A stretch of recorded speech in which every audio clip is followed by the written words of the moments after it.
Welcome back, everybody. Today, we're going to be diving into the world of cursive. Oh, cool. Those, beautiful flowing letters that almost seem kind of magical. Yeah. And, you sent us a transcript that really breaks down these common mistakes that beginners make when they're trying to learn cursive. Mm-hmm.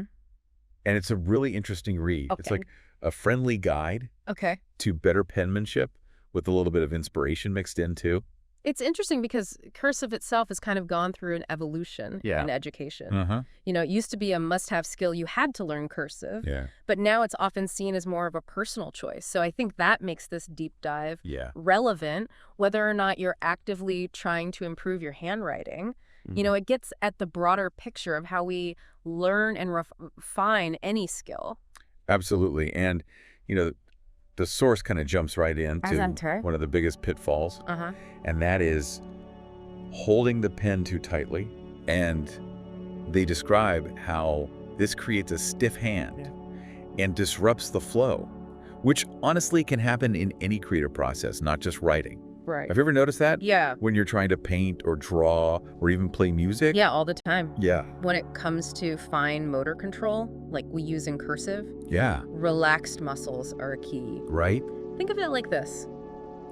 If you're gripping the pen with a death grip, your hand is going to tire out really quickly and your strokes are going to be jerky and uneven. It's like trying to dance in a suit of armor. Exactly. You need that flexibility and freedom of movement. Yeah. And that leads right into the next point, which is using your wrist and your hand, not just your fingers to write. Okay. The source really emphasizes fluid movement for that elegant cursive look. Yeah, and what's fascinating here is the whole concept of muscle memory.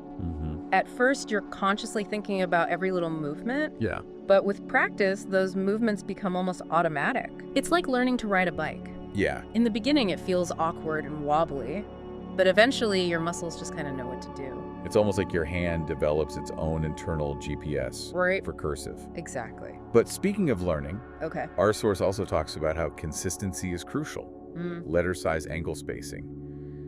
All of it contributes to the overall visual appeal. Yeah. And it made me wonder, are these rules just arbitrary, or is there a deeper reason why consistent handwriting tends to look better?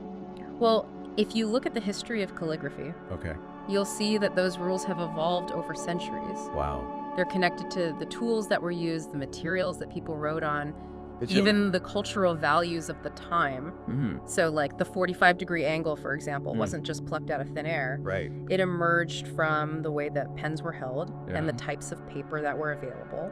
That historical context makes it so much more interesting. It's like those seemingly arbitrary rules suddenly have a story behind them. Right. And the source goes on to compare cursive practice to learning an instrument, saying that scales and exercises are crucial, not just playing full pieces. Yeah. It's about building those fundamental skills first. And the beauty of that kind of practice is that it develops transferable skills. The hand-eye coordination, the focus, even the stress relief that you get from those repetitive mindful movements, they're beneficial whether you're writing a letter, playing the piano, or even performing surgery. It's almost like a hidden bonus. Yeah.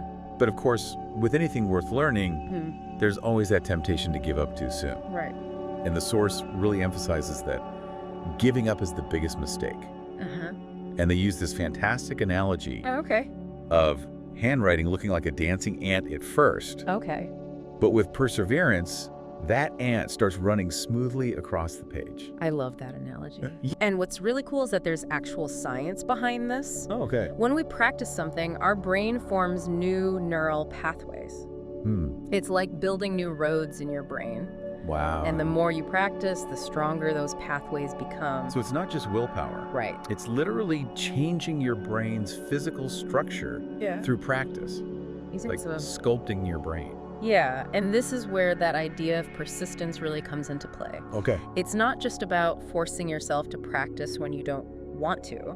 It's about understanding that every time you practice, you're literally making it easier for yourself to do it again in the future. Okay, so we've established that cursive is about more than just pretty letters. Right. It's about mastering fine motor skills, patience, and understanding how our brains learn. Yeah. But I'm curious, in a world that's increasingly digital, where we type more than we write. Mm-hmm. Is there still value in learning cursive? That's a great question. Is it a skill worth investing time in? Mm-hmm. And I think the answer is more nuanced than a simple yes or no. Okay. It's true that we can communicate perfectly well without ever picking up a pen. Yeah.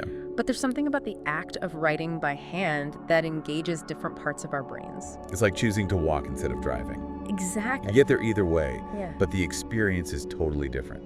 And when it comes to cursive specifically, there's a certain elegance and artistry to it Right. that just can't be replicated on a keyboard. Yeah. It's like the difference between a printed copy of a painting and the original brushstrokes on canvas. And wouldn't you say that in a world that's becoming increasingly digitized, handwriting becomes even more unique? Absolutely. It's almost like a statement of individuality. Think about it this way. A typed signature is just a series of characters, Okay. but a handwritten signature, that's a piece of you on the page. Yeah. It has your personality, your style, even your mood imprinted on it. It's a fingerprint of your effort. Exactly. That's such a great way to put it. Yeah. So even if cursive isn't a necessary skill in the same way it was a few decades ago, Right.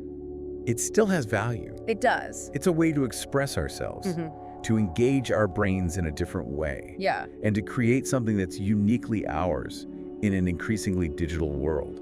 And let's not forget the sheer satisfaction of creating something beautiful with your own hands. Yeah. There's a sense of accomplishment in mastering those graceful strokes and seeing your words flow effortlessly across the page. It's like the difference between listening to a song and playing it yourself. Exactly. There's a deeper level of engagement and appreciation when you're the one creating it. Absolutely. And that's something our source really emphasizes, the importance of enjoying the process. Yeah. They talk about how often the third day of trying something new is when people just give up.